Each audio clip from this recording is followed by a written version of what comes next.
खुलुमबाय बिथांखौ जोङो अल इन्डिया रेडिअ सेन्टारनिफ्राय हांख्रायनाय लाबोनाय जादों। बिथाङा माने ओरैबायदि माने गान रोजाबो आरोना बिथांखौ जोङो डायलग बुंनो हायो। बिथांखौ माने जोङो दा बरायनो सानदों। नोंथांमोना नायलांबाय थादो आरोना। बिथांखौ जों दा बरायबाय। खुलुमबाय। दानिया जोङो बिथां आदाखौ रादाब फरायनो थाखाय गुरै खावलाय हरनाय जाबाय आरो दान्दिसे समनि उनाव बिथाङा गान रोजाबगोन आरोना सं रोजाबगोन। नोंथांमोना नायलांबाय थाबानो जाबाय आरोना। नायलांदो बयबो नायलांदो गाइस। खुलुमबाय। बेयो अल इंडिया रेडिअ गुवाहाटी बेलासिनि 4:30 जाना थांनाय लोगो लोगो दुलाराय खोनासंग्राफोरनिसिम जोंनि अननाय आरो खुलुमनायखौ बावहरग्रोनानै जों दिनै बर' आफादखौ एसेनो बेखेवनाय जाबाय। आफादखौ बेखेवनाय जादों मिडियाम वेभनि 411.5 आरो सफनि 2 मिटाराव किल' हार्सा जादों फारि 9,290। वाह वाह वाह वाह वाह आदा नोंथांखौ जा दे 1 2 3 रेडी। आदा नोंथांखौ जों दा संखौ खननो थाखाय मेथाइखौ खननो थाखाय गुरै खावलाय हरनाय जाबाय। नोंथाङा रोजाबदों।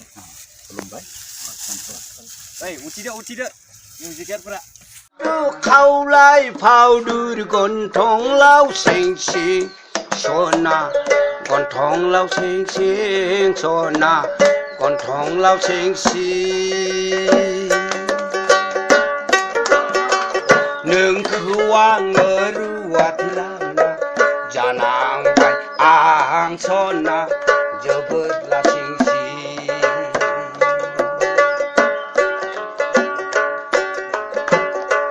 खारां बारां खामानि मावनाय गोथावथावि ओंख्रि संनाय आं मोनजाना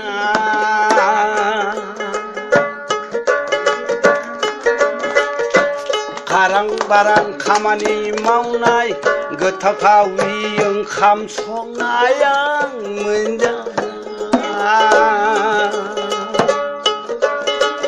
रोसो रोदा रोदा हाबबाय सना नोंनि महरा सना आंनि बिखायाव सना आंनि बिखायाव।